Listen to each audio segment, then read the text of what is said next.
In honor of Smokey the Bear's birthday, I present the true story of Smokey the Bear.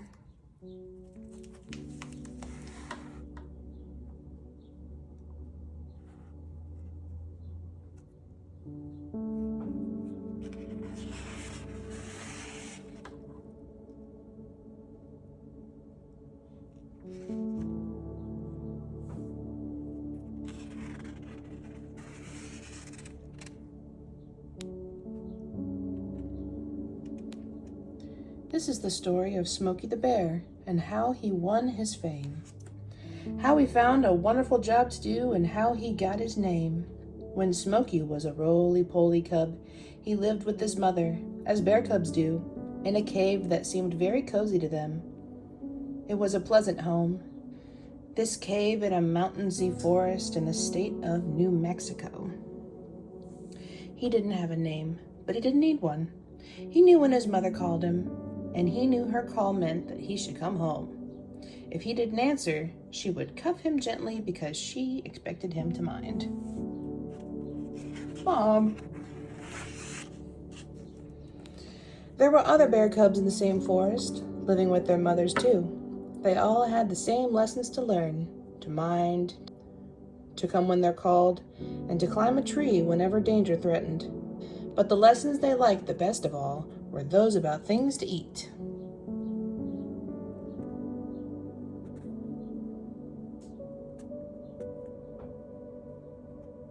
They learned which berries were tastiest and how to drink from a brook.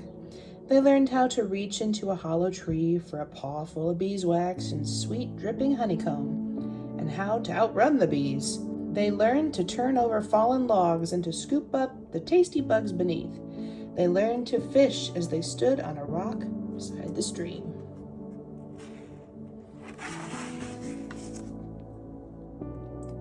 They learned to live with other animals too, for there were friends and neighbors all around. There were the does, the gentle mother deer with their spindly-legged baby fawns.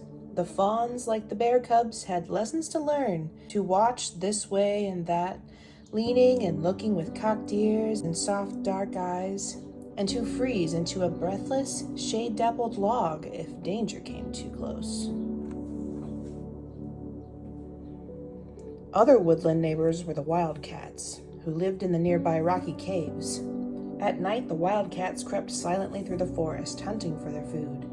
There were lessons the wildcat kits had to learn too, of watching and waiting and timing their leaps, all the tricks of the hunt.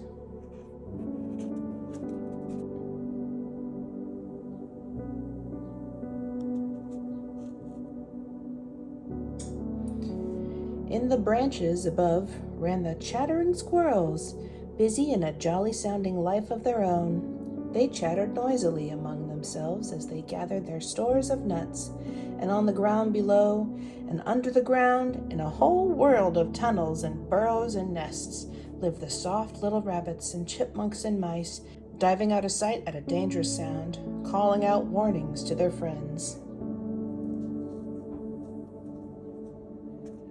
There were birds in the forest too. They often snatched berries just ahead of the bear cubs' greedy paws.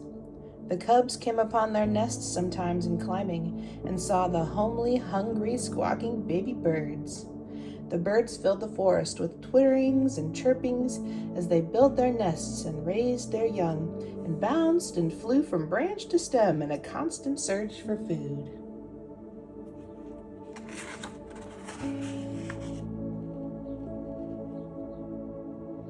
So the forest was never silent. There was always the whisper of the pines and the chattering or murmuring of leafy trees. There was the bubbling of the brook bouncing over polished stones and the creak of the branches bending in the breeze. And there were all the little animal sounds, the scurryings and the scamperings and light foot pattings which Smokey the cub came to know. He knew the danger warnings too, the chirpings and squeakings and twitters and barks. But one day, that forest in New Mexico was alive with sound. Every kind of animal, it seemed, was sounding its danger warning, but the warnings could scarcely be heard. for through the trees came a terrible roaring that deafened Smokey Bear's ears. Then through the trees came a cloud of thick blackness that hurt in Smokey Bear's eyes. Smokey knew what his mother would tell him to do. When danger threatens, climb a tree. So up a tree went Smokey the Bear. Below him, the animals went racing by. The does with their fawns, the wildcats with their kits, the rabbits and the mice and the chipmunks with their young, trying to hurry along. But the birds flew by, screaming that the flames were coming. But Smokey just clung to his tree.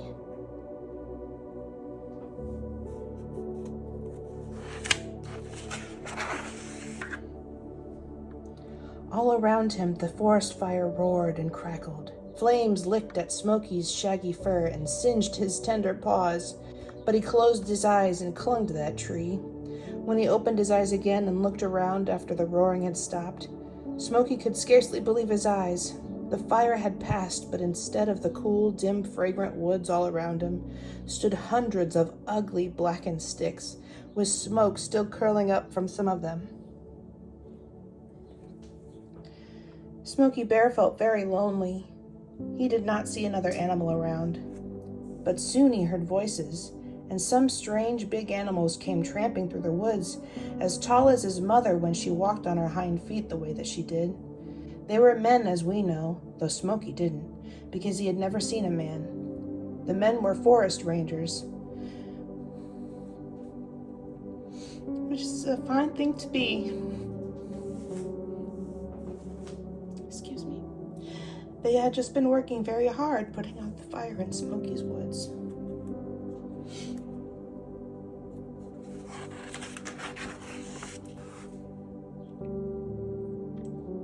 "Well, look who's here," one ranger said, and he reached up and took that bear cub in his arms. "What's your name, little fellow? Smokey?" And from that day on, it was.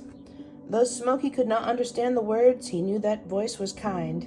He knew the water felt good in his throat when he drank, and he knew that whatever the men were putting on his paws was making them feel cool and better right away. He liked the food the men fed him from their packs. So Smokey curled up in the forest ranger's arms and he went fast asleep. When he woke up, everything was strange again. He was in a box that was to be his bed, soft with old blankets and a piece of rug. He was at a game warden's house. Smokey had a fine time there at the warden's house. He liked to sit with the warden and his family and to play with the warden's little girl, but soon it was time to find a better home for Smokey, a home really planned for a bear.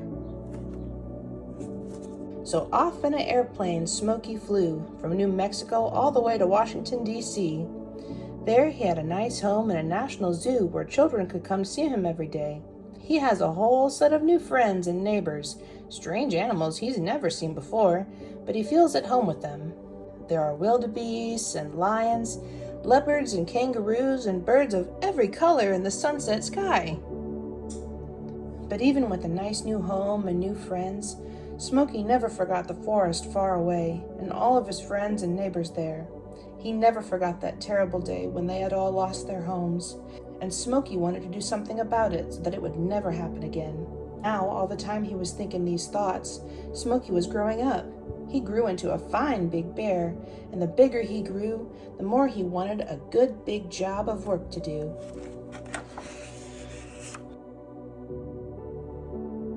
He remembered the firefighting forest rangers and how they had been good to him. That's what I'd like to do, Smokey decided. I'd like to be a forest ranger. I'd like to fight fires in the forests all over this land of ours, and I wouldn't wait to put them out. I'd fight them before they start. So Smokey went off to be a forest ranger. I'd like a job, he said. And he told the ranger he wanted to keep the forest safe from fires. The forest ranger said, "Fine. How do these fires start anyway?" Smokey asks. Then the forest ranger told him the whole sad story, that many, many fires are started through carelessness. Some people drive through the woods, throw matches or cigarettes out the windows of their cars. Some people walking in the woods drop a match or cigarette or just flick an ash into dry leaves. Some people camping in the woods leave some ashes in a campfire, still just a little bit of glow, and slowly, slowly that tiny flame feeds on the dry carpet of the forest floor and spreads into a terrible fire.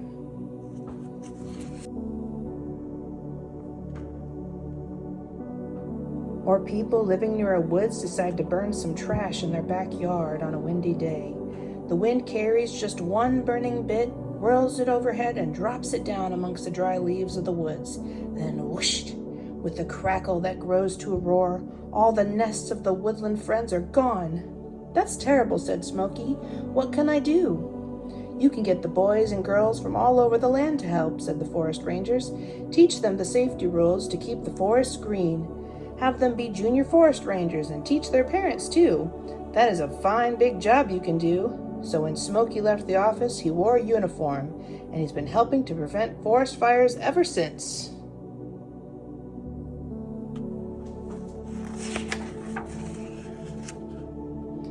Well, he went back to tell his friends at the zoo. There were 2 bear cubs there, as round and roly-poly as Smokey had been when he was young.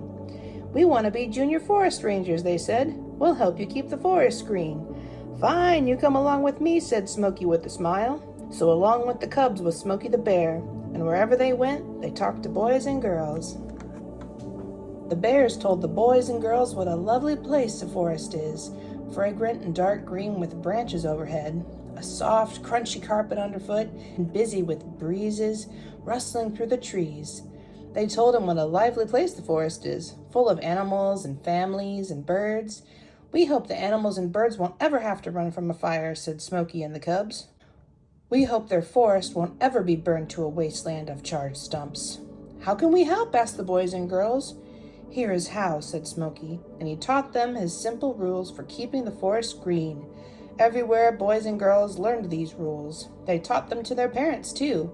So that is the story of Smokey the Bear, and how he won his fame, how he found a wonderful job to do, and how he got his name.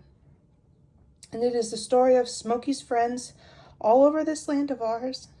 If you want to be Smokey's friend, just turn the page and learn the rules.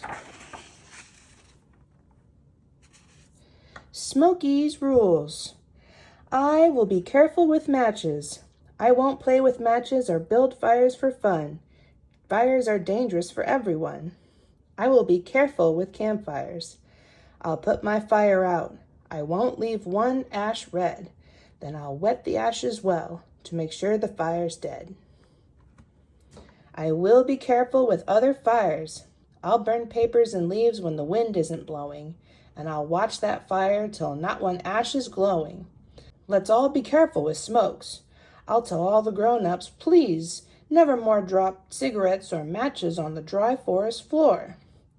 If you would like to be a junior forest ranger and help your friend Smokey the Bear, send a postcard to Smokey Bear Headquarters, Washington 25, D.C., and you will receive a membership card. I think they still do that. And that's it. The story of Smokey the Bear. And I just want to say, I got emotional a couple times during this because of all the things going on in the national parks. All the fires going on right now. And I just want to say happy birthday to Smokey the Bear. And thank you to all the forest rangers out there and all the firefighters out there. Stay safe and be responsible and take care of our land.